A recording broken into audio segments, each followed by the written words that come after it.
katika matembezi yetu ya siku hii ya leo, na pia ningeweza kuwashukuru kwa ajili ya uvumilivu wenu kutoka asubuhi hadi saa hizi. Tunajua mmekuwa na shughuli nyingi manyumbani mwenu, mko na shughuli nyingi makazini mwenu, na mmeziacha mkaamua muweze kufika na kujumuika pamoja na sisi. Vile vile ningependa kuwashukuru wale ambao wameweza kujitolea kwa namna moja ama nyingine kuweza kusaidiana na hiki kikundi cha United Against Cancer kwa ajili ya kuhakikisha shughuli ya leo inakaa vizuri. So shukrani kabisa zitatolewa mwisho, kwa ajili ni watu wengi wameweza kuparticipate na itakuwa si vizuri kama hatutaweza kutajana mahala hapa. So ningeomba niweze kuchukua fursa hii kwa ajili ya kuintroduce members wa United Against Cancer CBO. So hawa members, wherever you are, please, ningeomba niweze kuwaona, tuje tu kusonga mbele na Mungu anatubariki sisi sote. So if you know you are a member of UAC, tafadhali naomba mahali Dr. Kiara alipo na Zakia, naomba tu assemble hapo sote. Tusimame pale.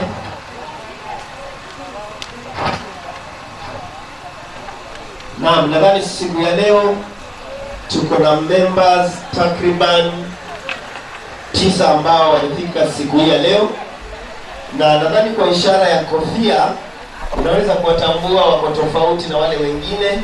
Wamevaa kofia zimeandikwa USC na logo yetu ambayo kuna logo ya moyo na mikono. Ina maana sisi kazi yetu tunazungumza na kupatia watu matumaini na kupatia watu hamasisho kwa ajili ya gonjwa hili la saratani. Na anayezungumza kwa majina anaitwa Peter Mongela. Yeye ndio mwenyekiti wa kikundi hiki cha United Against Cancer.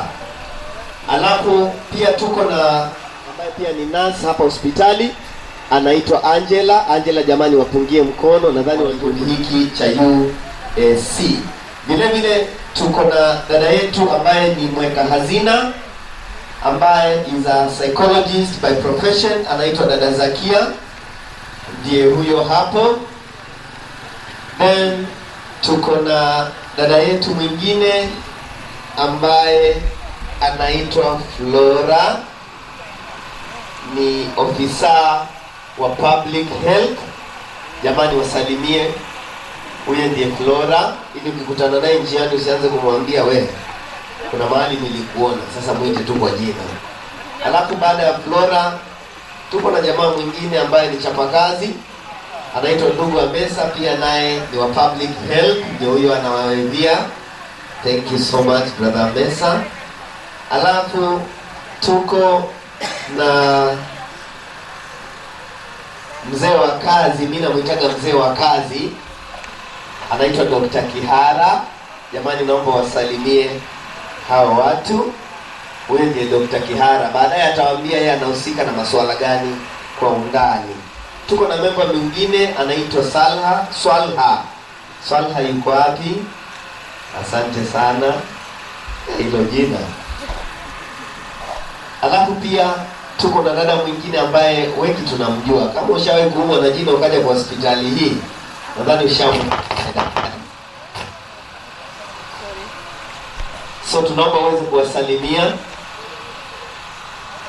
Si tunamjua? Hawa watu tumekuwa tuko nao hapa. So hiki kikundi cha United Against Cancer ni cha watu ambao wamekuwa wakishughulika na mambo ya afya hapa hospitali na nyanjani kwa uzaidi. Kwa hivyo ninaomba tuweze kuketi, alafu tuendelee na ile programu yetu nyingine. So acha nichukue fursa hii nimkaribishe Zakia aweze kutuambia mambo mawili matatu japo kwa ufupi, alafu atatukaribishia mnenaji mwingine, ndiposa tuweze kutamatisha kipindi hicho cha maongezi, alafu tuweze kwenda kwa siku. Asante. Asante sana mwenyekiti wetu wa kikundi ambaye amejitambulisha kama kaka Peter Mongela. Kwa ufupi nitataka tu kuongea mambo machache kwa ufupi, kwa sababu najua wengine wenu mmekuja hapa lakini mnajiuliza swali moja. Hasa hiki kikundi kilianzia wapi, ni cha nini? Ndio tumesikia mambo ya kansa, kila mtu anaongea, lakini kilianza vipi? Sasa nitawapatia tu historia kafupi sana kama dakika 2 ama 3 ya vile kikundi kilivyoanza. Kikundi hiki kinaitwa United Against Cancer. Ni kikundi ambacho si cha kiserikali na pia si kikundi ambacho kina mambo ya kupata faida yoyote, yani non-profitable organization. Si kikundi ambacho kina kwa hapa kwa niaba ya kupata pengine faida au mafanikio yote ya kifedha. Ni kikundi ambacho haswa kimejiweka katika hali ya kutaka kujali maslahi ya watu, the community, ile tunasema the community hapa, kuhusiana na mambo ya kansa. Na kama tujuavyo ni kwamba tukisema kansa ama saratani ni ugonjwa very complicated, kwa sababu tunajua kuna aina nyingi sana za saratani, hata hatuwezi zitaja hapa tukamaliza. Na tunasema kuwa kibinadamu vile tunavyojua, wanasayansi wanavyotuambia, kuna sehemu chache sana za mwili tu ambazo haziwezi kupata saratani. Na kifikia hapa najua kuna mmoja wetu ambaye ni Daktari Kihara, akisimama hapa ataweza kutueleza ni sehemu vipi. Mimi najua pale ile nilisikia kuna nywele, kuna jino, lakini si fizi za meno. Fizi za meno zinapata saratani. Jino tu penyewe likiwa vile kama mfupa na kucha, hizo ndio tunaambiwa ni sehemu ambazo pengine haziwezi pata saratani, lakini daktari eleza zaidi kuhusu pengine yale, tujue kama ni hivyo ama kuna zaidi ya hapo. Lakini kwa ufupi tunasema kuwa mwanzilishi wa kikundi hiki ambaye hayuko hapa leo, kwa jina anaitwa Mohamed Komeja Msuya, ndiye aliyekuwa anakuja na wazo la kuanzisha kikundi hiki. Na sababu ya yeye kuja na wazo la kuanzisha kikundi hiki ni kwamba yeye ni jamaa ambaye alipata gonjwa hili la saratani ya tumbo na ameweza kutibika na akapona. Kwa sababu ile Komeja alijieleza wakati ule, that is 2016, wakati alipoelezwa kuwa ana ugonjwa wa saratani ya tumbo. Na alipopata ugonjwa ule akapata bahati ya kwamba ulijulikana mapema, akaweza kutibika mapema na akaweza kupata afueni ya haraka. Kwa hivyo tunapoongea hapa, ingawa hayuko hapa leo, lakini ametuma salamu zake kwa wingi sana. Akasema salamu hizi zipitishwe kwa washiriki wote wa haya matembezi ya leo, na wale wote ambao hata kama hawakuweza kutembea lakini wako hapa leo ama walipata ujumbe. Ametuma salamu zake kwa sababu ni jambo ambalo linafurahisha sana, kwamba ni mtoto ambaye alizaliwa hapa Taveta. Hiki kikundi tunakiita mtoto ambaye alizaliwa hapa Taveta, na tunaendelea kukua pamoja katika jamii. Kwa hivyo alipotibika alikuwa ameweka ahadi moja ya kwamba siku moja ataanzisha kikundi, na kwenye kile kikundi atakuwa anahamasisha watu kuhusu ugonjwa wa saratani. Na hilo likatimia mwaka 1919, that is 2019, wakati tulipoanzisha hiki kikundi. Kilizaliwa mahali panaitwa Eco Lecture, pale tunaita Kasokoni, kwa sababu pale ndio nyumba yake ilipo, na shiriki that is 2020. Na hiyo 2020 hapa tulifanya screening ya karibu mara 4, tukianza na Oktoba 2020 tulikuwa hapa na screening ambayo tulifanya hapa ya breast cancer mashinani, kwa sababu wengi wetu tuko na shughuli hapa na pale na tuko wachache. Hatuwezi kuwa ni sisi tunaweza kufika mashinani kila ward hapa ya Taveta. Kwa hivyo tuko na watu ambao wale tunawaita community health assistants ama CHAS, ambao na community health wale tunaita CHVs, ambao community health volunteers, ambao wanatusaidia kuweza kuhamasisha watu kule mashinani kila wakati, na pia kuweza kujua zile changamoto ambazo zinapitia watu kule mashinani wanapopata magonjwa kama yale ya saratani, ama wanapofanya shughuli zao. Pia wanaweza kwenda ku-identify ama kwenda kuangalia ni akina nani ambao wanapata matatizo kama yale na tunaweza wasaidia vipi. Kwa hivyo kile ambacho nitasema hapa sasa hivi, tunasema kwamba kikundi chetu kile ambacho yale mambo ambayo kinaangalia sana ni kwamba ile tunaita preventive measures. Tunaangalia ni njia gani ambazo tunaweza tumia kuweza kujaribu kuzuia kansa. Nasema kujaribu kwa sababu gani? Kansa ni ugonjwa ambao hauwezi kuzuilika 100% kama magonjwa yale mengine tunaposema kama vile malaria, kwa sababu tunasema ukijikinga tu na mbu, uwezekano wa wewe kupata malaria ni karibu 0. Lakini saratani, kwa sababu ya hali ya kimaumbile na sababu ya saratani inavyoathiri miili yetu, hatuwezi sema kama tutazuia 100%, na tuweze kujua, kwa sababu kuna sababu nyingi sana ambazo zinasababisha saratani. Na saratani nimesema ziko aina nyingi sana, lakini ile tunasema tunaweza kuzuia kwa kujua vile vitu ambavyo ama zile sababu ambazo zinaweza tuletea saratani, ambazo tunaziita kwa lugha ya Kiingereza risk factors. Moja wapo ni kama vile sasa hivi tumekaa kwenye kivuli, ukikaa juani pale, unaweza ukiwa mtu amekuwa exposed juani kwa muda mrefu, chances za yeye kupata saratani ya ngozi ni rahisi sana.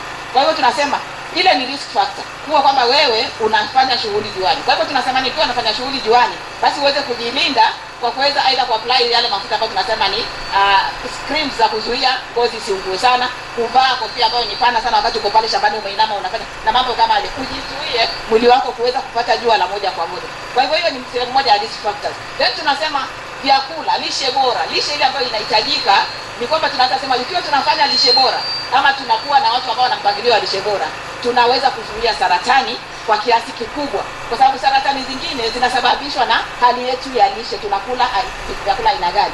Leo nafikiri mmejionea, hatukutaka kupeana soda, hatukupeana peremende, tumepeana tu mkate na tukapeana maziwa na tukapeana maji. Ni kwa sababu hatuwezi kuwa ile tunasema we are preaching water and drinking wine hapa, na nasema ile kwa heshima. Najua kuna watu ambao wanakuja nasema wanaofanya vile ni wabaya, hapana. Lakini tunasema kwamba kwa vile tuko hapa kuhamasisha watu kwamba mambo ya lishe, kwamba ni muhimu tuangalie vile vyakula ambavyo tunakula visiwe ni vyakula ambavyo vinaweza changia sisi kupata saratani, basi tujaribu kujizuia kwa kiasi kikubwa ili tuweze kujaribu kuona kama tunaweza. So tunaangalia lishe, tunaangalia mazoezi, kwamba tunahamasisha watu kuhusu mazoezi yale ambayo wanaweza kufanya kila wakati ili kuweza kupunguza hali ya wao kupata saratani. Tunasema mazoezi, leo tumepata mazoezi, si ndio? Tumefanya mazoezi, tumefurahi, tumejisikia wachangamfu, wengine wetu hapa tumedance. Lakini ile tu si ya mchezo wa leo peke yake. Tunataka muendelee vile vile. Mahali ambapo unaweza tembea, wacha kupanda hiyo pikipiki. Tembea. Kwa sababu ile kutembea pia inakusaidia mwili wako. Si kwa wakati ni umaskini unatufanya tutembee. Si kwa wakati mtu ukitembea mtu mwingine atakudhalilisha aseme kwani anatembea hana pesa. Hapana. Wewe mwenyewe unajua kile ambacho unafanya. Kwa hivyo unajua nikitembea pia ninaangalia maslahi yangu ya mwili, afya yangu ya mwili, kwa sababu tunasema ni muhimu sana watu kutembea. Mahali pale na pale siku hizi tuna bodaboda wanataka kurukia bodaboda. Achana na hiyo bodaboda, tembea. Kwa sababu wakati unapotembea tu ukifika pale umesha kuna vile mwili wako umeweka sambamba kabisa na umejizuia kwa asilimia kubwa na mambo ya saratani. Then pia tunasema kando na kuwa tunahamasisha watu, pia tuna encourage watu kwa ile kitu ambayo tunasema early diagnosis, early treatment, kwamba watu kwanza early detection, watu waweze kujua mapema ni wakati gani ambapo pengine wanaweza kuwa wamepata kansa. Kujua mapema ni kuwa kunaangalia hali yako ya mwili, na wewe kama mtu binafsi unajijua. Unapojijua mwili wako, unaweza kujua ni nini ambacho hakiko sawa kwenye mwili wako. Ukisikia maumivu ambayo si ya kawaida sehemu yoyote ya mwili wako, tunasema lazima ujipeleke kwa daktari. Usio kama wewe ni wao kwenda tu kununua zile tunaita over the counter drugs ama ile madawa, kwa sababu in the process unaweza pata unakuwa uko na gonjwa kubwa ambalo hujalitibu. Wewe unaangalia unatibu tu ile maumivu, lakini gonjwa lenyewe umeliacha pale ndani. Unatumia painkillers, umetibu maumivu, lakini gonjwa lenyewe umeliacha pale ndani. Kwa hivyo tunasema tuwe na yale mazoea ya kuweza kwenda kwa daktari mara kwa mara. Tunajua uchumi ndio ni mgumu, na ile tunaheshimu sana. Tunajua uchumi ni mgumu, lakini pale ambapo unaona kuna hali ambayo si ya kawaida, hata kama ndio imeanza ni kidogo, jaribu kupata ushauri wa daktari. Jamani, mimi nasikia hivi na hivi. Hata kama si daktari, ndio kumwambia mwenzako ile ambaye anaufahamu, umuulize mimi nasikia hivi na tangu jana mbona nasikia hivi. Uweze kuelezwa ni nini ambacho unaweza kufanya. Kwa hivyo ni muhimu tunasema early detection, kwa sababu ukigundua hali yako mapema, utaweza kuitibu mapema. Daktari atakonfirm through diagnosis ile tunasema sasa. Ataenda afanye uchunguzi aone huyu kweli pengine jambo hili ambalo linamkumba. Then from early diagnosis tunasema early treatment, matibabu ya mapema. Kwa sababu matibabu ya mapema ni muhimu. Huyu mwenzetu Komeja alikuwa anatuambia kila siku, kama isingekuwa kwamba aligundulika mapema kwamba ana ugonjwa na akapata matibabu ya mapema, hangekuwa kwamba amekuwa mwanzilishi wa kikundi hiki. Kwa hivyo hili jambo limemfurahisha sana, na ndio maana tunasema kwamba anajaribu kuhamasisha watu kupitia sisi na wale wengine wote hapa ya kwamba ni muhimu kujua hali yako mapema, kujitibu mapema. Na sisi tumetumia kitu tunaita holistic approach, ya kwamba hatuji tu hapa leo tukaongea alafu tukapotea. Tuko tunaongea na tutaendelea kuongea na tutaendelea kuhamasisha watu na tutaendelea kuhakikisha kwa vipimo vinafanya kupitia hospitali ambayo iko hapa. Na kuna ile tunaita psychosocial support na treatment, referral for care and treatment. Ile tunakwamba tunahakikisha kwamba tunawaunganisha watu na zile sehemu ama zile hospitali ambazo watapata matibabu kama vile Voi Referral Hospital na kadhalika. Kwa hivyo wanaanzia hapa, pale ambapo wanahitaji referral watajua ni wapi wataenda. Na wakati wamepata wanaendelea na matibabu yao, then tunaangalia pia kule nyumbani wanapata usaidizi gani. Na hapo tena ndio tunaingia tunafanya ile vitu tunaita home visit, na kwamba tunawatembelea kule nyumbani kupitia wenzetu Charles na CHPs, ya kwamba kule nyumbani wakati tunawatembelea wanaendelea vipi. Kama mtu yuko kwenye matibabu, anahitaji usaidizi gani, na hata kama tutaweza kumsaidia moja kwa moja, tutaweza kumpatia ushauri gani ili apate ule usaidizi, kwa sababu tumeona kuna watu wanateseka sana kule nyumbani, ni wagonjwa, sio kama wametengwa, lakini ni kama wameishi katika ile hali ya upweke na hawajui watapata usaidizi wapi. Kwa hivyo ukiona pengine kuna mhudumu ambaye amekuja nyumbani kwako ama kwa jirani ama kwa ndugu jamaa na rafiki, usishangae watu wanakuja nyumbani. Kwa nini wanamfuata mtu kwa nyumbani? Tunataka kujua kwa watu hata wakiwa pale wakati wanatumia yale matibabu na kadhalika, wako katika hali nzuri, wanapata ushauri pia wa kisaikolojia kuweza kuendelea na yale matibabu yao ama kuweza kumanage kule ugonjwa wao katika hali ambayo inafaa.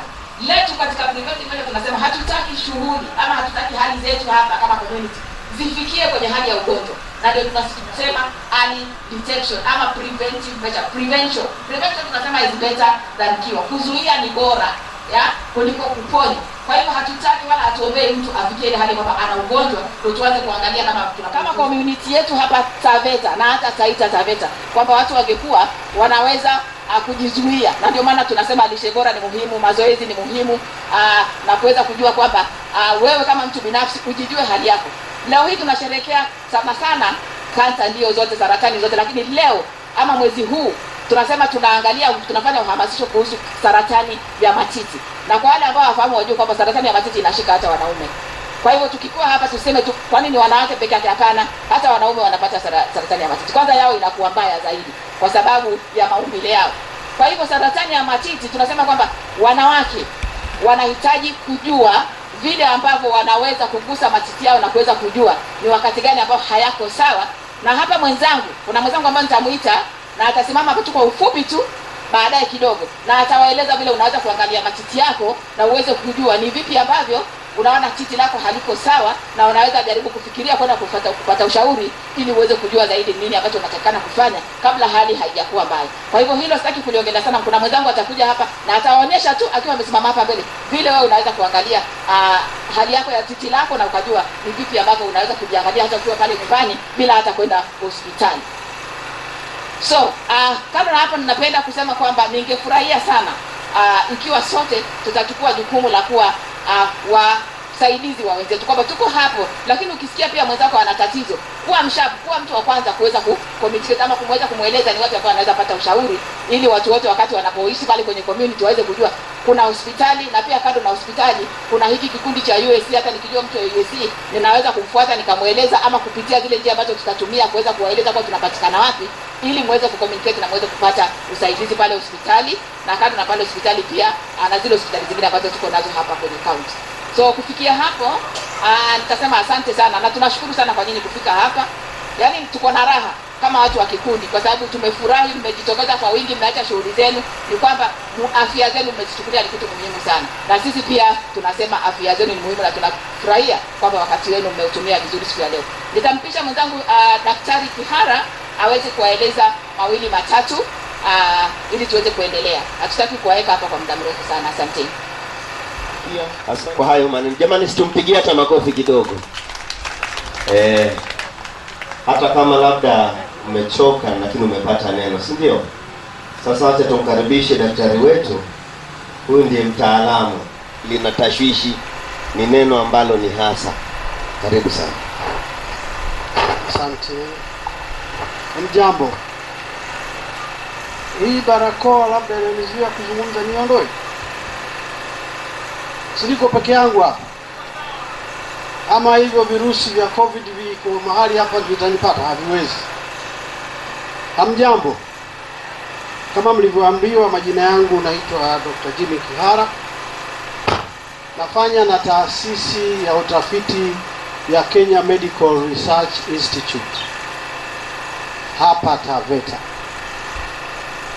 Zakia amemzungumzia mambo mengi sana kuhusu saratani.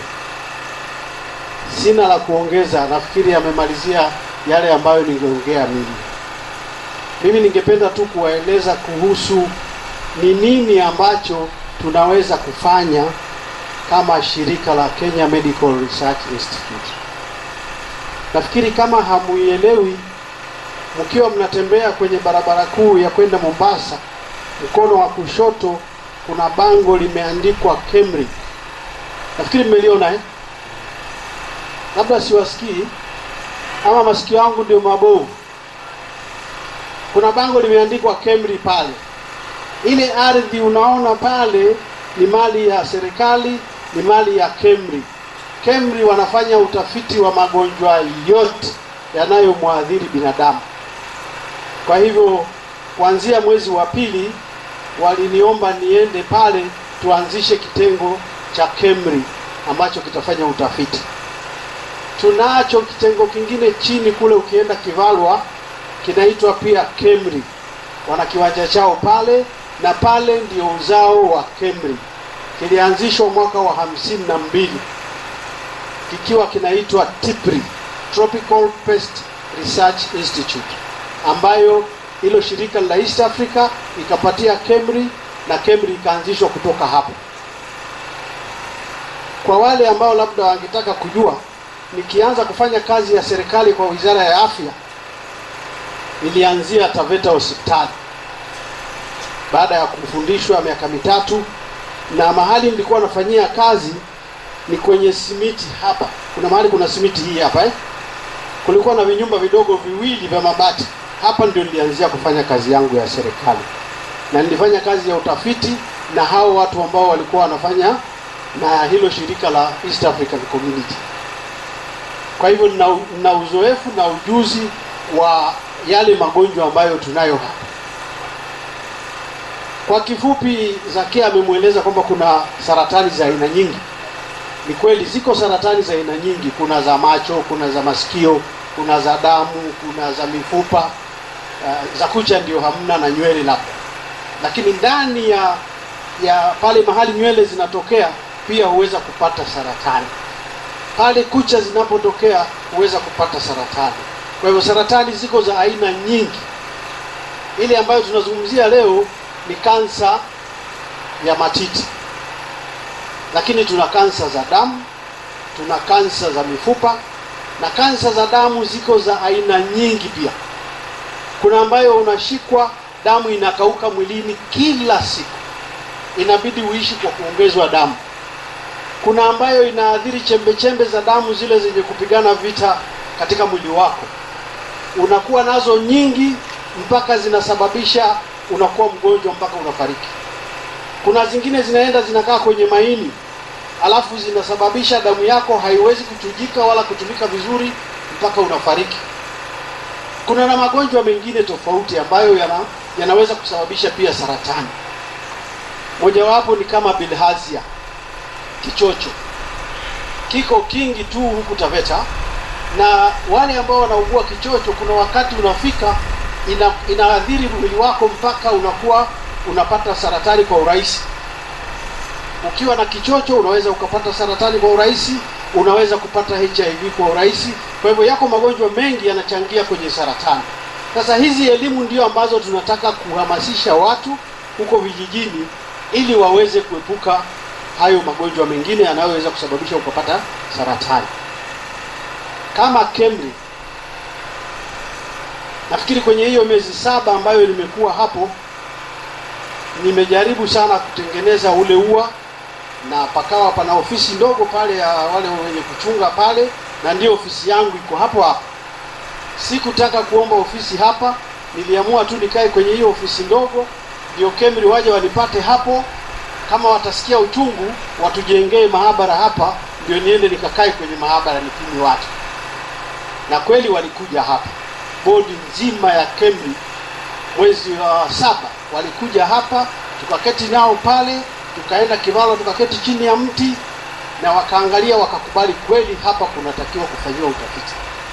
Kwa hivyo tuna bahati nzuri kwamba hiyo bodi waliamua kwamba wakati fulani watakuja kutengeneza KEMRI tufanyiwe utafiti. Swala la kansa lilikuwa ni swala kubwa sana kwao, kwa sababu niliweza kuwaeleza kwamba tuna maradhi ya kansa mengi, na wao ni watafiti.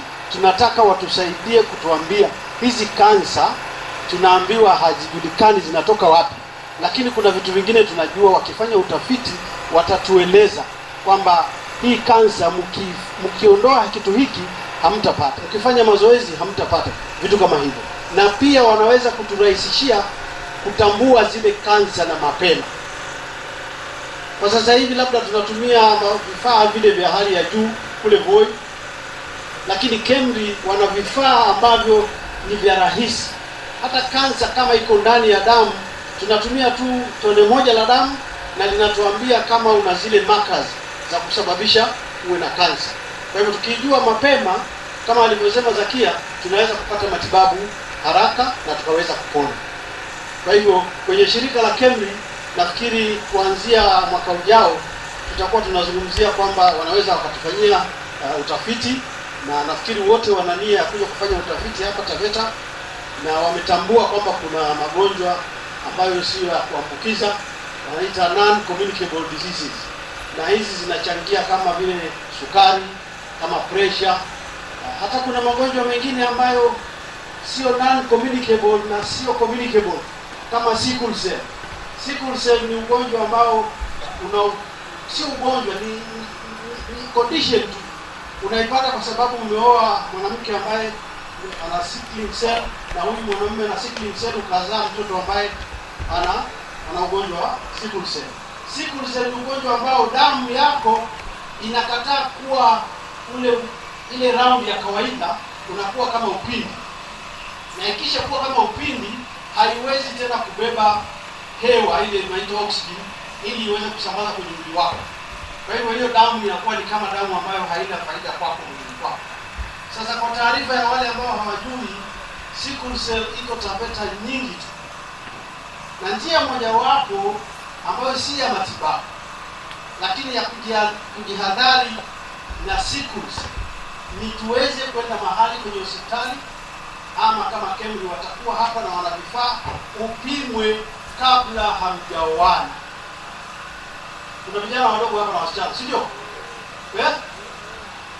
Ama nazungumza peke yangu? Vijana na wasichana mko hapa? Mungu kabisa. Kabla hujapata huyu sweetheart wako, tafadhali mwambie mwende mkapime sickle cell. Ukikuta na sickle na wewe una sickle, hebu anzeni jinsi ya kukata huo urafiki, manake watoto wawili katika watoto wenu wanne lazima watashikwa na sickle. Hatusemi watakufa, lakini mtakuwa mnataabika kila siku kwenda hospitali.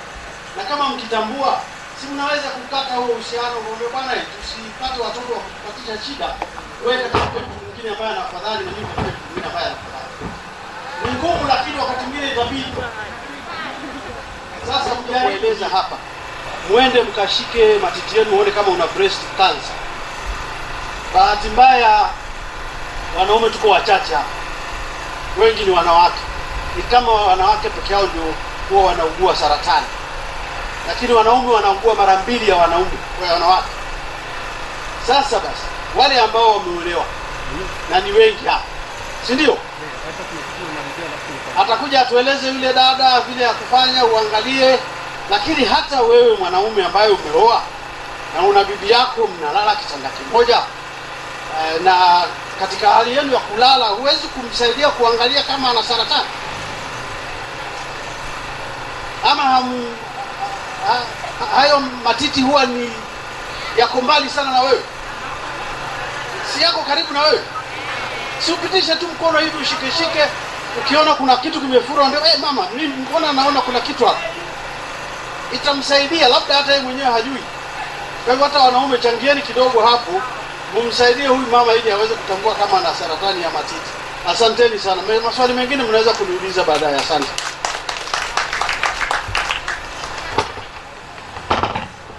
Asante sana Dr. Kiara. Nadhani kuna mahali amegusa watu wakafurahi kidogo, si ndio? Ni vizuri tusaidiane ili tuweze kuhakikisha kwamba hili gonjwa tunalitambua na mapema. Sasa naomba tumpigie makofi. Ametuambia mambo mazuri. Thank you so much. Si nimuite Angela, sijui uko wapi?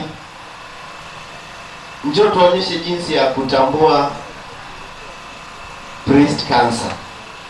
Nzuri tuweze kujitambua na mapema, ndio tuweze kuona kama tutasaidika. Usiogope ukisikia kwamba umeshikwa na kansa, wapo na tunaishi nao na wamepona.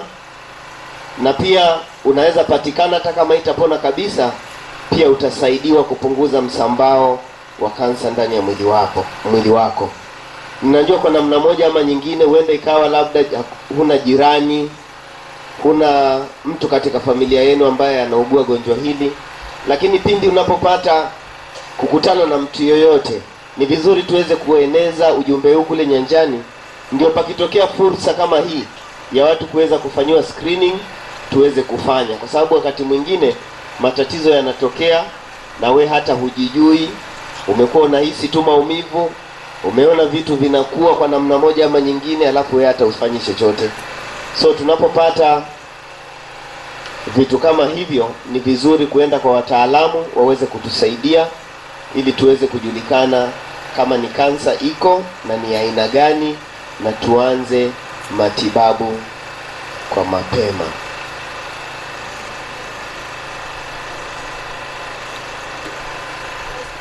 Unaweza angalia vipi matiti yako uone kuwa pembeni kuna shida.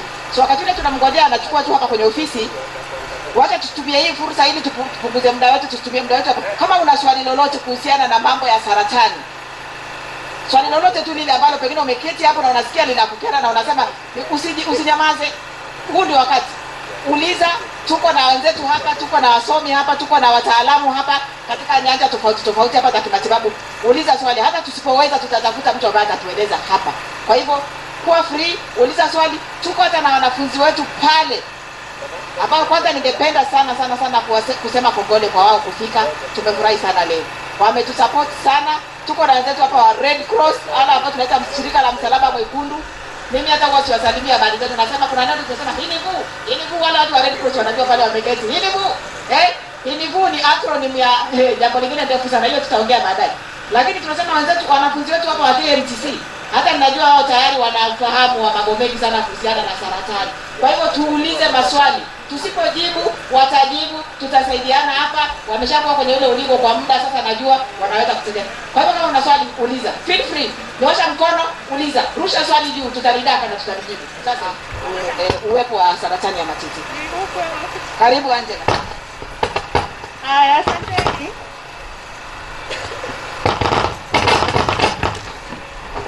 Kila mtu amepata brochure ama pamphlet?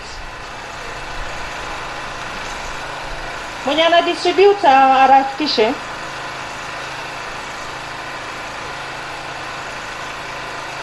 Na tuko na volunteer hapa.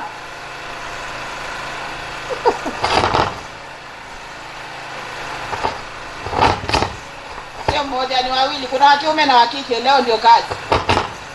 Ngoma leo.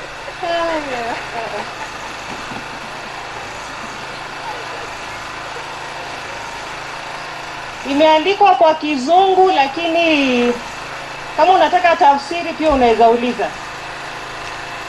So tuache hiyo page ya kwanza, twende hizi pages za pili, ya pili na ya tatu. Kuna hii ya tatu ya mwanadada ako hapo. Titi ni Kiswahili sanifu kweli, walimu? Nikisema matiti ama ni ziwa?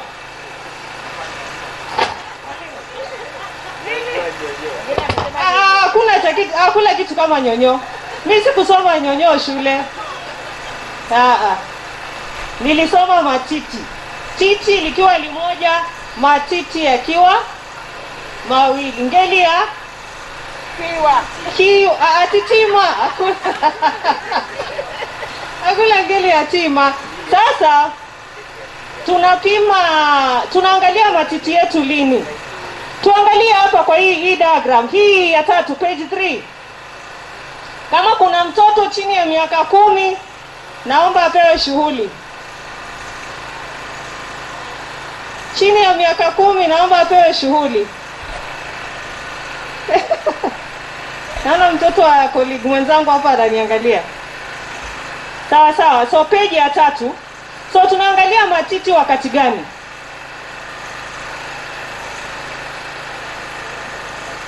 Ukipata periods, si kila mwanamke anapata periods kila mwezi. Heavy kila mwezi. So usiangalie matiti yako kabla hujapata periods. Ukiangalia utapata lumps 100 na utadhania uko na kansa. So kabla ya periods usiangalie. During periods ambao ni 3 days ama 5 days kawaida usiangalie. So 2-3 days after periods ama hedhi ndio unaangalia hii breast. Wacha nifanye na matiti yangu. Breast tissue inakuanga iko soft, so unaweza angalia vizuri. Sawa sawa. So 2-3 days after. Watu wengi hapo wanakuanga na confusion. Anakuja akiwa na periods ama kabla ya periods, anasema amesikia lumps. Utazisikia sababu mwili unajitayarisha ukidhania kuna mimba inakuja, kumbe hakuna mimba. Sawa sawa. Na mkumbuke Zakia amesema wanaume pia wanapata breast cancer, na kwao inawapeleka mbio sababu hawana breast tissue, wao wako flat, so yao kusambaa ni haraka sana. Sawa sawa. Sisi at least tuko na tissue, ikipatikana mapema naweza kuja nikatolewa titi, God forbid, naweza kuja nikatolewa titi na nikasurvive. Sawa sawa. So 2-3 days after periods. Na unafanya nini? Procedure ni gani? Unasimama kwa kioo ukiwa umetoa nguo ama ukiwa umetoa top ya juu. Sawa sawa. Unaangalia nini? Unaangalia kama matiti kawaida kuna moja inakuanga kubwa na kuna moja inakuanga ndogo. Kwa side moja ya mwili haifanani na side nyingine, na si matiti peke yake.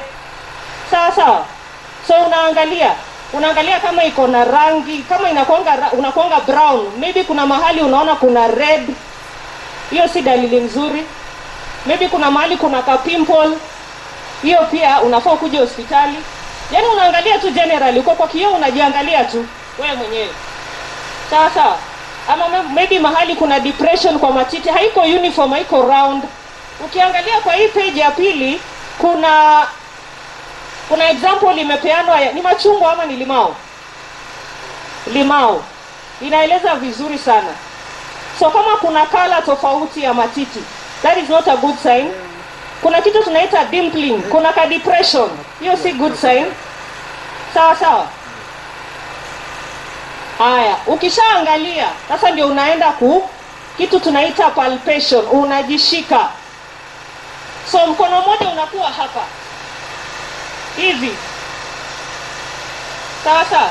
Usema unataka kuangalia hili titi, huu mkono unakuwa hapa, alafu mkono mwingine wa kushoto unaangalia hili titi.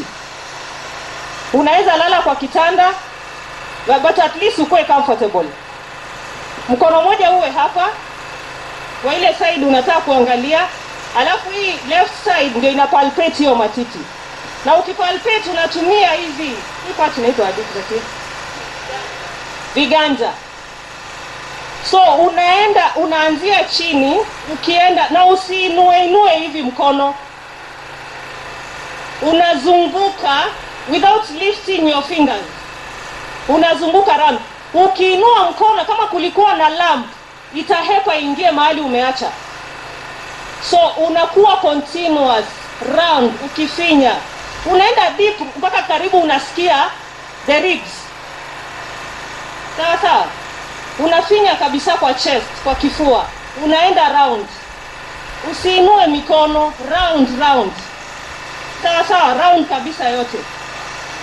Alafu ukifika kwa chuchu, unaifinya uangalie nini, kama inatoa maji, inatoa usaha ama inatoa damu. Sawa sawa. Unless unanyonyesha, haifai pia kutoa maziwa. Naona mwenyekiti anacheka. Sawa sawa. Unafinya chuchu zako uangalie nini kinatoka. Kama iko dry, it's okay. Kama inatoa any of those, usaha, maji ama damu, kuna shida. Sawa sawa. Ukimaliza kuangalia titi, unaangalia hapa. Panaitwa nini? Mtoki huku kwenye kwapa. Sababu breast tissue imeanzia hapa, si hapa peke yake, imeanzia huku. Unaangalia pia kama utasikia uvimbe wowote. Sawa sawa. So in case ukiona abnormality unakuja, kwanza ni kuangalia, alafu ukifinya usikie hiyo matiti iko na shida, unakuja hospitali. Wenye wako huko na nyanjani, kuna dispensaries, kuna health centers, unazitembelea. Kila daktari hapa ako na information about breast cancer, ametrainiwa, kwa hivyo anajua vile atakusaidia. Kama atataka kukurefer Taveta Hospital, sawa. Kama atataka kukurefer Voi, sawa. Tuko pamoja. Kuna swali mpaka hapo? Sawa sawa. Yes. Kwa gani ya breast cancer. Sasa nilikuwa nauliza kama pia wao wanaweza kufanya kama yetu ama sio wakati gani wanafanya?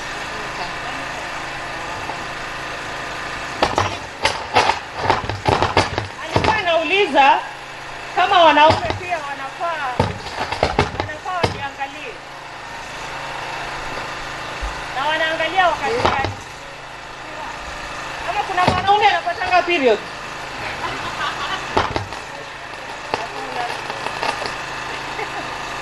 Sawa. Kwanza yao kufikia kwa chest itakuwa rahisi sana. Sababu nimesema hakuna breast tissue, si kama sisi.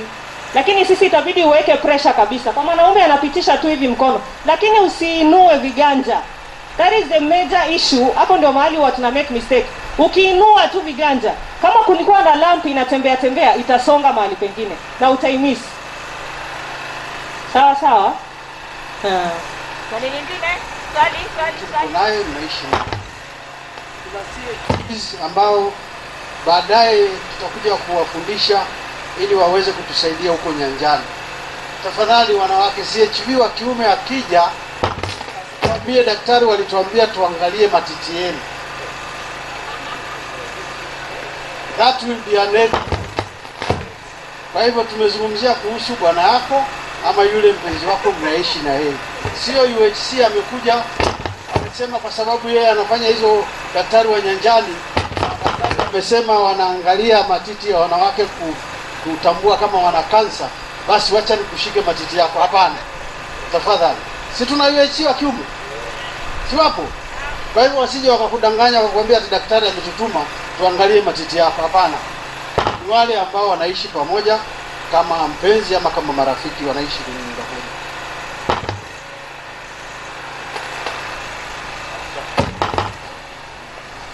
Kuna Sasa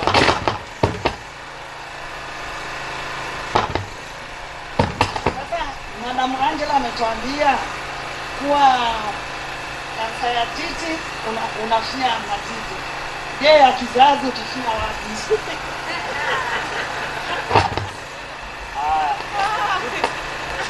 Mhusika akuje atuambie tunafinya wapi. Samba, asante kwa hilo swali.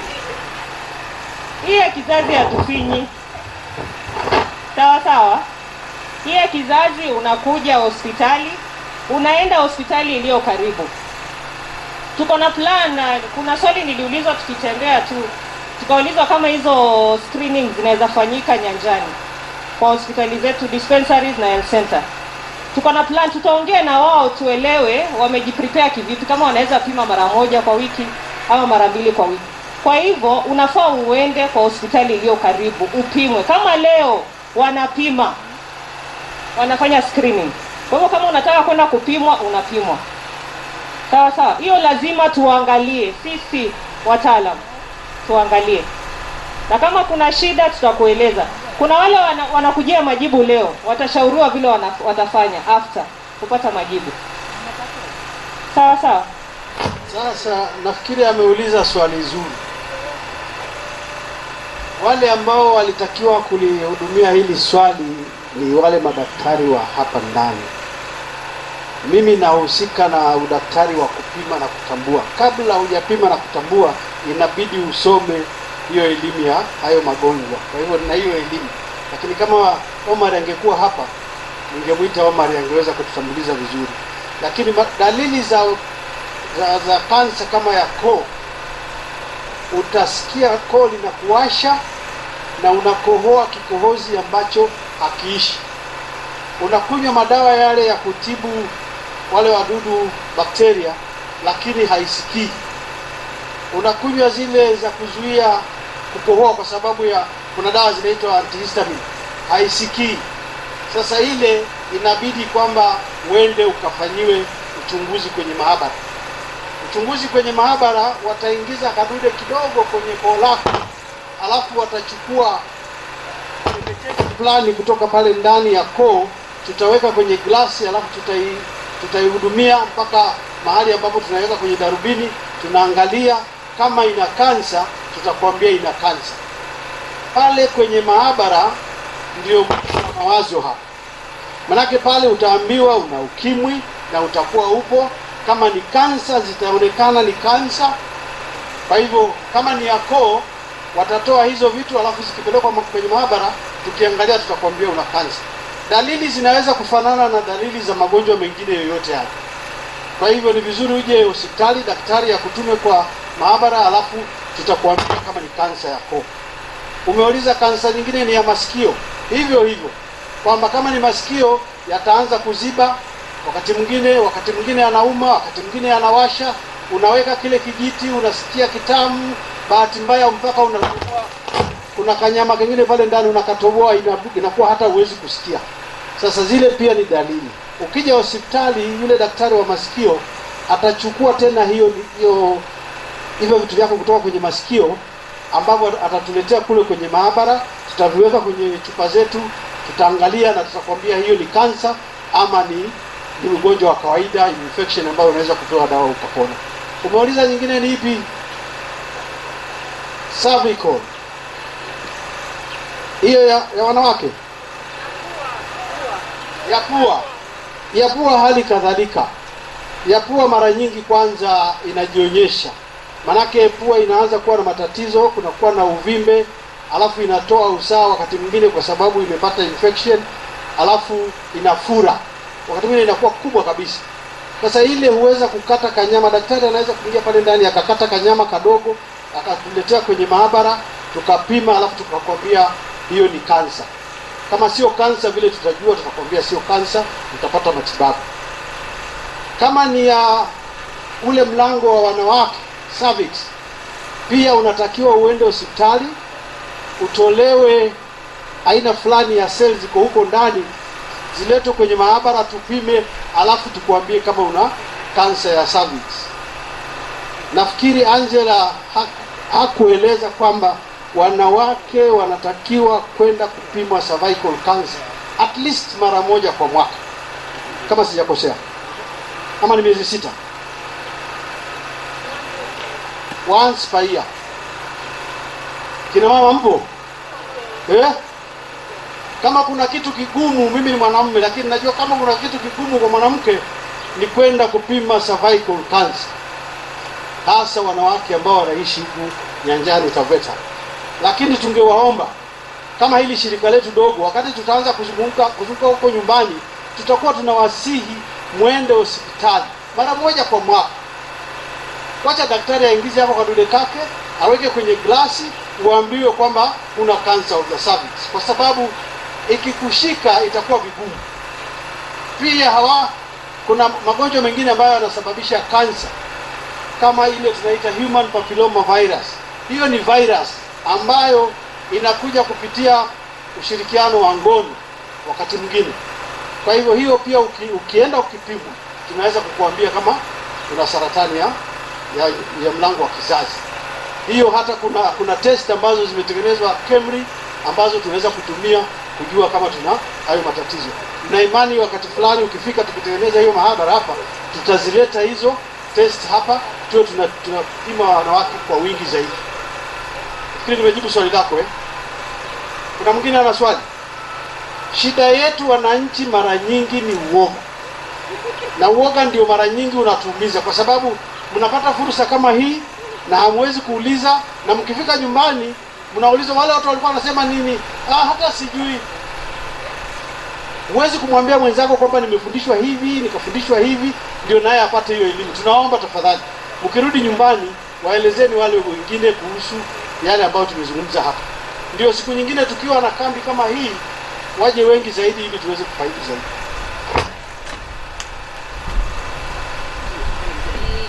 Unapata anapata uchungu wakati anameza chakula, anaweza kuwa na uchungu ama akipitisha chakula, especially chakula kigumu, anasikia uchungu. Lakini mara nyingi hiyo dalili ni lazima ikuwe imeenda zaidi ya muda wa wiki 2. Alafu unapata huo uchungu unaenda ukiongezeka kulingana na chakula anakula. Akikula chakula kigumu anasikia uchungu.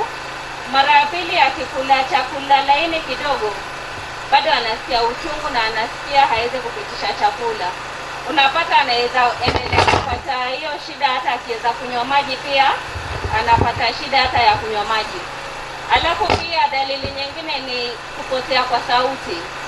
Unapata mara kwa mara anapoteza sauti, lakini pia hii dalili lazima ikuwe imeenda zaidi ya muda wa wiki 2.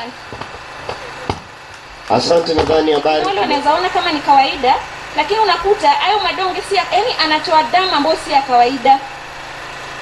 Alafu kuna mwingine, yaani yule nyanya alipokufa mama yake, yaani kazini yangu mama yake sasa mwaka huu tulimzika pia sababu ya kansa.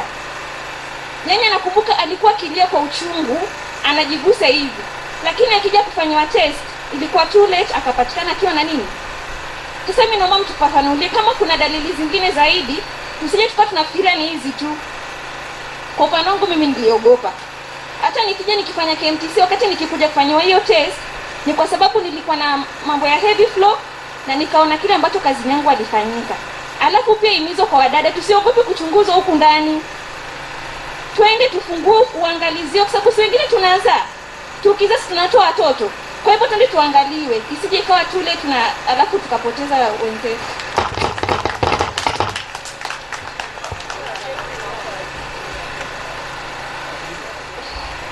Huyo msichana amezungumza kama wanawake 100. Nampa kongole, yule ndio hodari wetu hapa leo. Ameyasema tu waziwazi vile daktari wanatakaga iseme. Sasa nitajibu lile ambalo ni la majibu. Unataka majibu kwa muda gani? Kama tunapima cancer of the cervix kama ile ambayo ilipimwa kule KMTC, inakwenda kwenye process ndefu kidogo ambayo inachukua muda.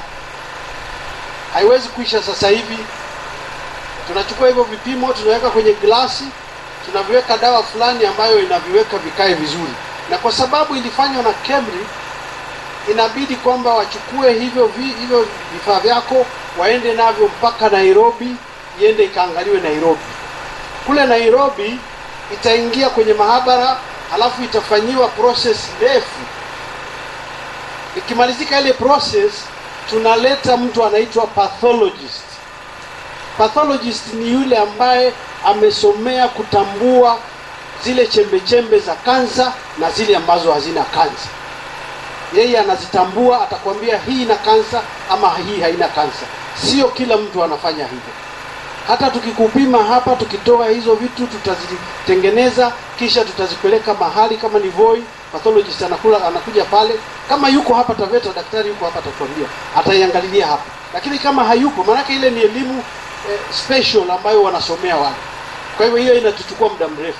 Ile ya KMTC ilichukua muda mrefu kwa sababu ilienda Nairobi na mlikuwa wengi. Na pathologist wetu KEMRI ni mmoja tu. Sasa lazima aangalie hizo vitu vimetengenezwa zote, atoe majibu kwa pamoja. Na alipotoa majibu kwa pamoja, mimi mwenyewe ndio nilienda mpaka KEMRI, nikazichukua, nikazileta mpaka hapa. Ndio maana ikachelewa kidogo. Lakini kwa kawaida ndani ya siku 3-4 kama pathologist yuko karibu, unapata majibu yako. Tumeelewana mpaka hapo? Tumesikizana mpaka hapo Haya, lile lingine la kuhusu damu na uchungu, daktari mkubwa atakuja naye anichukulie kutoka hapo, anisaidie. Daktari tafadhali.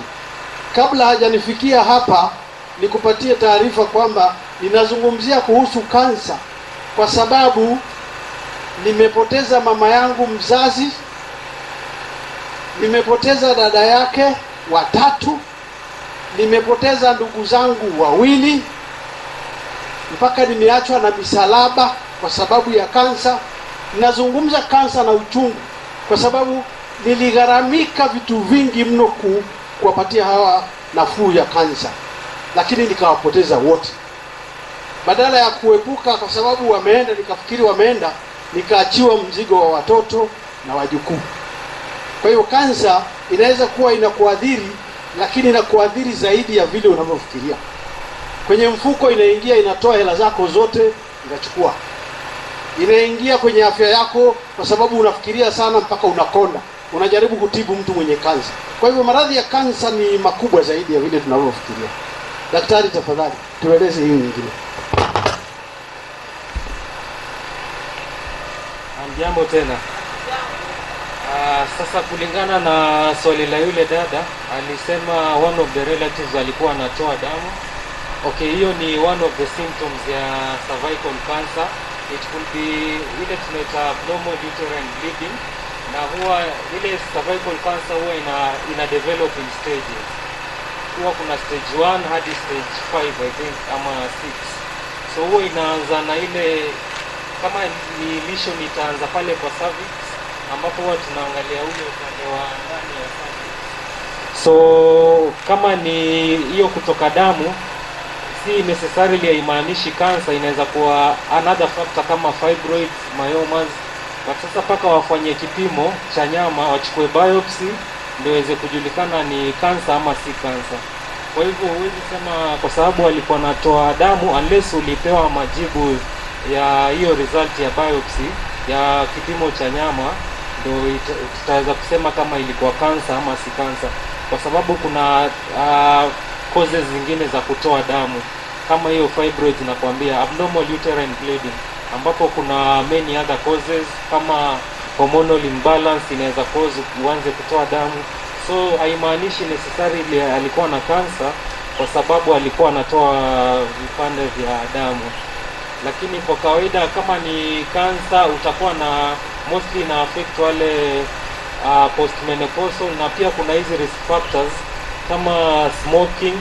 Alafu for HPV virus huwa ina affect zile culprits, huwa ni HPV 16 na 18. Hizo ndio huwa zinasababisha cancer kwa sana.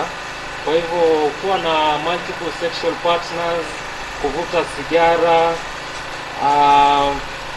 kuwa na early age of sexual debut ni one of the risk factors ambazo zinaweza kusababishia upate cervical cancer.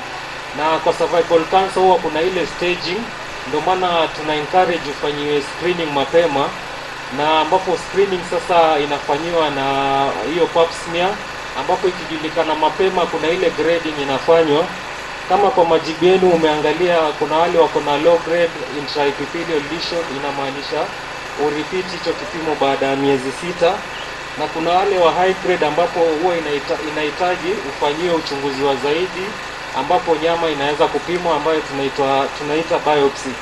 Sasa ukifanyiwa hiyo biopsy ndio tutaweza kujua kama kuna cancer ama hakuna. Kando na hiyo, symptoms zingine za cancer unaweza kuwa na uvimbe, kupunguza kilo kwa mwili, uchovu, na zile kuna vitu tunaitwa lymph nodes zinaweza fura.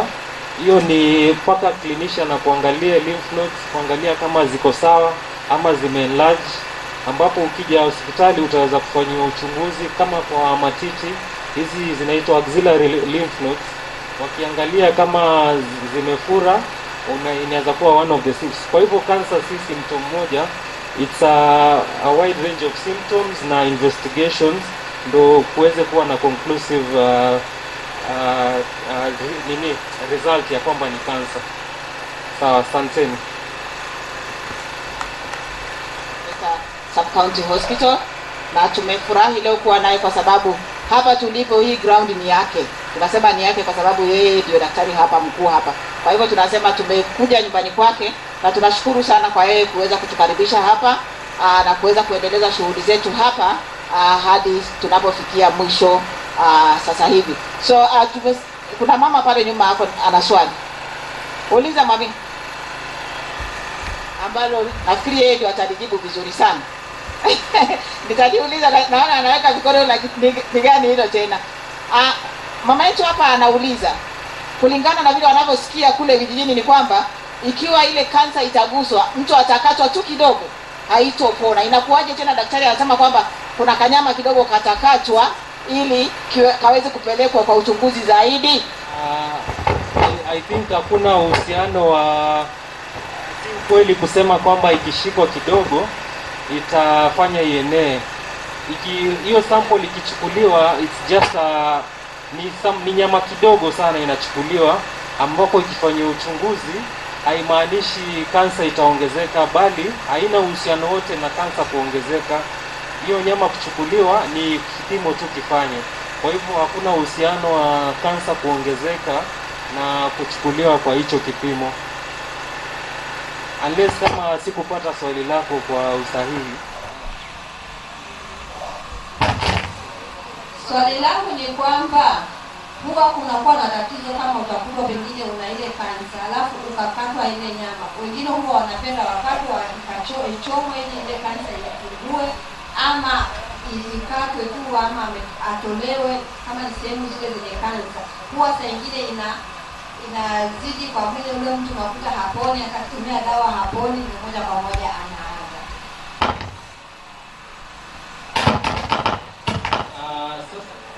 Kansa, tuseme kwa mfano kansa ya matiti, huwa kuna, depending on the staging, huwa kuna different options za treatment. Huwa kuna different options. Kuna role of surgery, kuna role of chemotherapy na radiotherapy. So kulingana na stage, kama tuseme stage 4 huwa ni pahali kansa imeenea hadi imefika maeneo mengine ya mwili. So hiyo unaona itahitaji another level of treatment, haitahitaji surgery peke yake, ambayo tunaita mastectomy. Kwa hivyo kulingana na stage ya kansa ndo itaamua treatment yako, matibabu yako yatakuwa gani. Kwa hivyo kama ni kutolewa, kama iko in early stages, ikitolewa inaweza zuia hiyo kansa isienee mahali kwingine. Lakini kama ishaenea, maybe hapo sasa tutatumia ile chemotherapy na radiotherapy. Yeah, ambapo ni kutumia dawa na pia kuchomwa na zile radiotherapy hizo ambazo zinaua zile cells mbaya, na saa zingine ubaya wake pia inaua zile cells zingine, ina side effects zake. Lakini treatment tujue tu ni according to, italingana na stage ya kansa ambayo uko nayo. Sawa mama?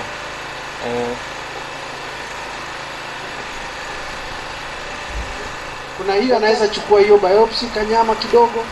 Kuna nyingine ya cervix hata hachukui nyama, anafanya kukwangua tu pale ndani kwenye ule mlango. Kwa hivyo hakuna kitu kinakatwa. Lakini tuna zile dhana zetu za zamani. Kwa samahani nitawaambia, hata mama yangu nilimpeleka kwa kokoto, kwa sababu alidai kule kwa kokoto atapata dawa. Akaambiwa ukiguswa tu na kisu basi wewe utapona. Sasa naomba tuondoe hizo zana za kokoto, twende tufanyiwe hiyo. Ikipatikana ile stage daktari anasema ya kwanza ama ya pili, ikichomwa ukipewa na zile dawa inapotea na unapona. Komeja amekwenda amepewa hizo na amepona, anakuja kila siku hapa, ni mtu mzima, na wengine wengi wameshapata hayo matibabu na wakapona. Hiyo dhana ya kwamba ukikatwa inatokana na vile tunakwenda kutafuta dawa zetu zingine kule, na zile dawa kwa kweli mimi hao ndugu zangu na mama zangu nilingangana nao huko, lakini bado niliwapoteza. Lakini kwa sababu nimemuona ofisa wetu Bwana Maka, ungekuja tu tusalimie, alafu tuambie tu mawili matatu. Jambo tena. Majina ni Jackson Maka, ni administrator wa Taveta Hospital. Kuna baadhi wananifahamu, kuna baadhi walikuwa wanafunzi nilipokuwa mwalimu kitambo, wanjambo huko nyuma. Sawa. Hapa ni hospitali.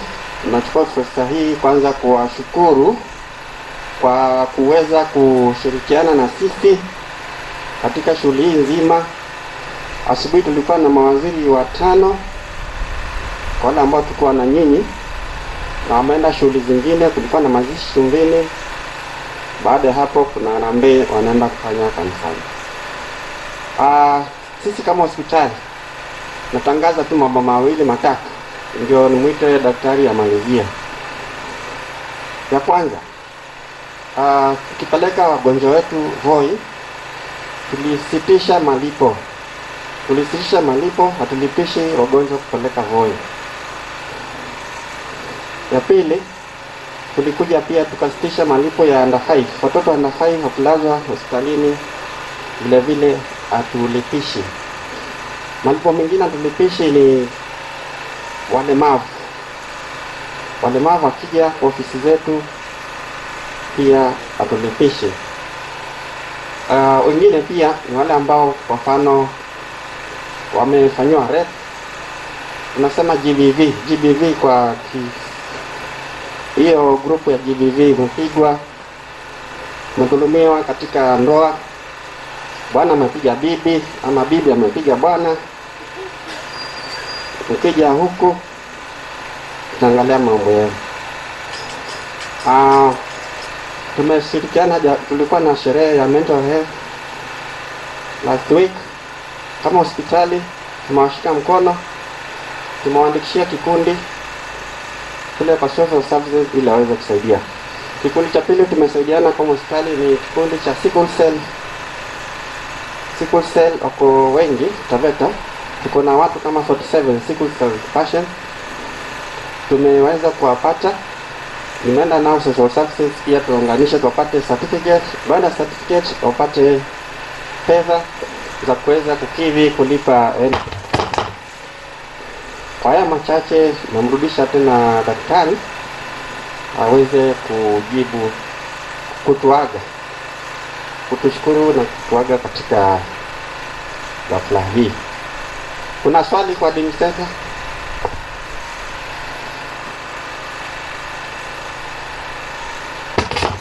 Swali kuhusu hospitali? Kama hakuna, daktari ndio. Kuna yule mama tu. Huduma zetu nini?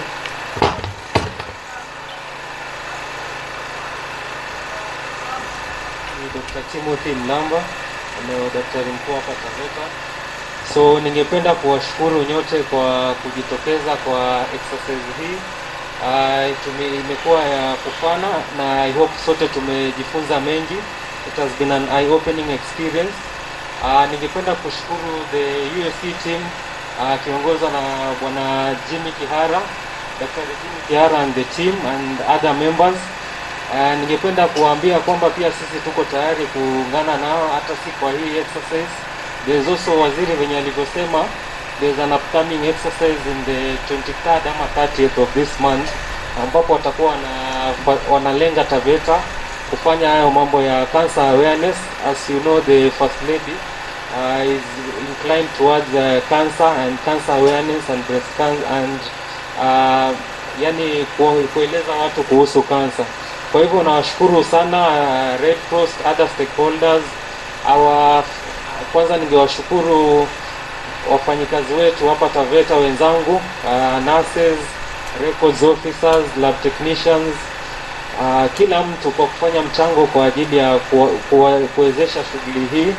Na pia ningependa kuwashukuru wananchi wote kwa kujitokeza.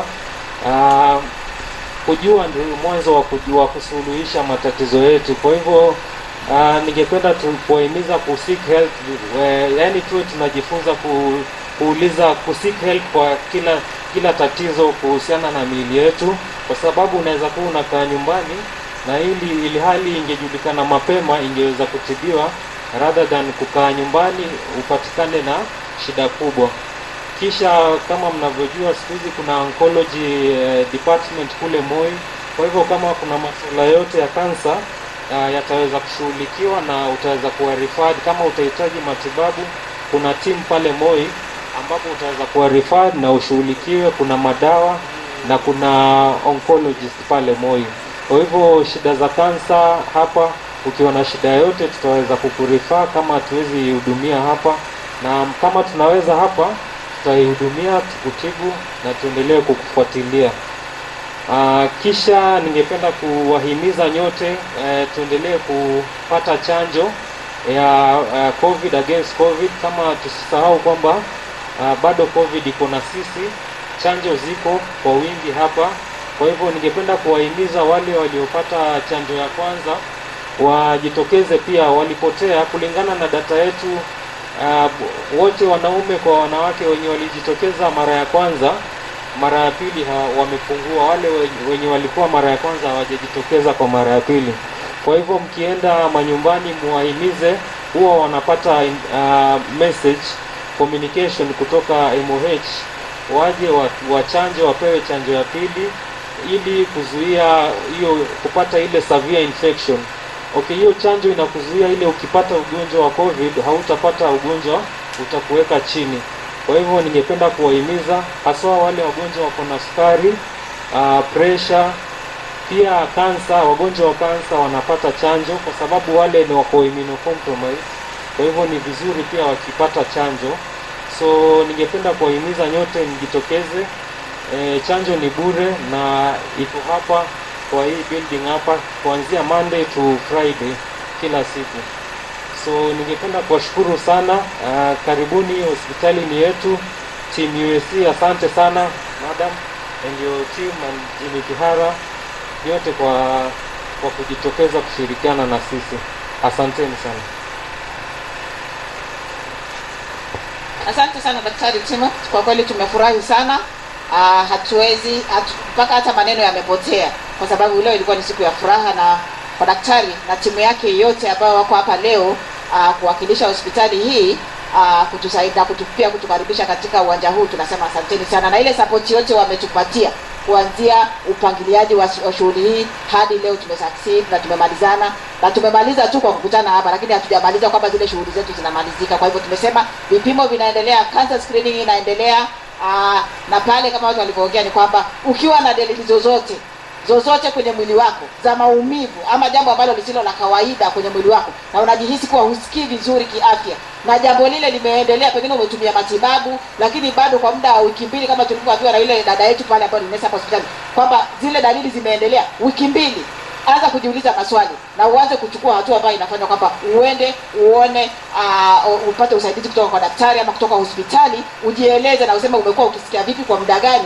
Wiki mbili zikizidi, hizo ni dalili mbaya sana kwamba si jambo la kawaida. Tafadhali unahitaji usaidizi. Usiwe ukikaa pale nyumbani ukinyamaza. Isiwe tu ni saratani peke yake, hata magonjwa yote yale mengine. Tunasema kuwa magonjwa mengi sana na saratani ikiwa pale ndani yake, dalili huwa zinaingiliana, kuna vile zinashabihiana. Kwa hivyo unaweza una dalili moja, haimaanishi kuwa kila saa wakati umejipata pengine unasikia tumbo linakuuma kwa muda mrefu hiyo lazima iwe ni cancer. Hapana, inaweza kuwa pia ni infection, bacterial infection, viral infection, whatever. But tunasema ikiwa imezidi wiki mbili, then na wakati pengine katika zile siku ambazo zimeanza tangu uanze umekuwa kutumia matibabu hayafanyi kazi, nenda upate ushauri wa daktari. Tafadhali usinyamaze pale nyumbani, kwa sababu tunasema kuzuia ni bora kuliko kuponya. Wakati cancer imefika stage 3-4, kwa kweli hata kutibu inakuwa ni kazi sana. Tujaribu tuzuie, na kama pale ambapo hatutazuia, early detection, early diagnosis, early treatment na again psychosocial support and care. So tunafika mwisho wa shughuli yetu hii na tunasema asanteni sana kwa kushiriki. KMTC, wale vijana wetu wakina dada wale hapa walikuwa KMTC, tunasema asanteni sana kwa kushiriki na sisi hapa. Yes, tafadhali. Kuna swali inahitajika tukiwa na mtu pale mashinani pale vijijini ambaye ni mgonjwa ama ako katika ile hali ya atiati, anasikia vibaya lakini hajui aende wapi, tafadhali tumrifai hospitali hapa ili aweze kupata usaidizi kwa wakati unaofaa. Na hata ikiwa ni wewe pia usisite. Ugonjwa ambao umezidi wiki mbili, chukua tahadhari tafadhali, chukua hatua ambayo inafaa, pata usaidizi kutoka kwa wataalamu wale ambao wako hapa. Asanteni sana. Tunaomba mtu mmoja atusaidie katika maombi. Tuliomba tukifungua shughuli hii pale chini podium, tunaomba tuifunge. Maombi ambayo yatachukua tu nusu dakika. Amini na tuombe. Kwa jina la Baba na la Mwana na la Roho Mtakatifu. Amina. Salamu Maria, umejaa neema, Bwana yu nawe. Barikiwa kuliko wanawake wote, na Yesu mzao wa tumbo lako mbarikiwa. Maria mtakatifu, mama wa Mungu, tuombee sisi wakosefu, sasa na saa kwetu. Amina.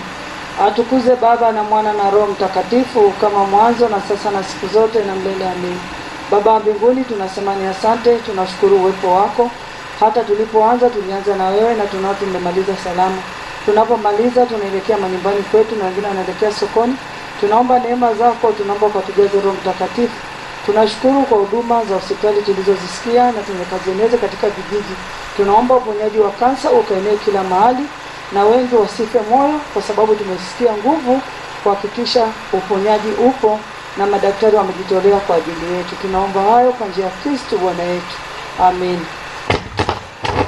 Ya matembezi ya leo na yale yote ya shughuli ya leo, ufike salama nyumbani, tuendelee kueneza ujumbe kuhusu ugonjwa wa saratani na vile tunavyojikinga. Asanteni sana, asanteni sana, asanteni sana, asanteni sana.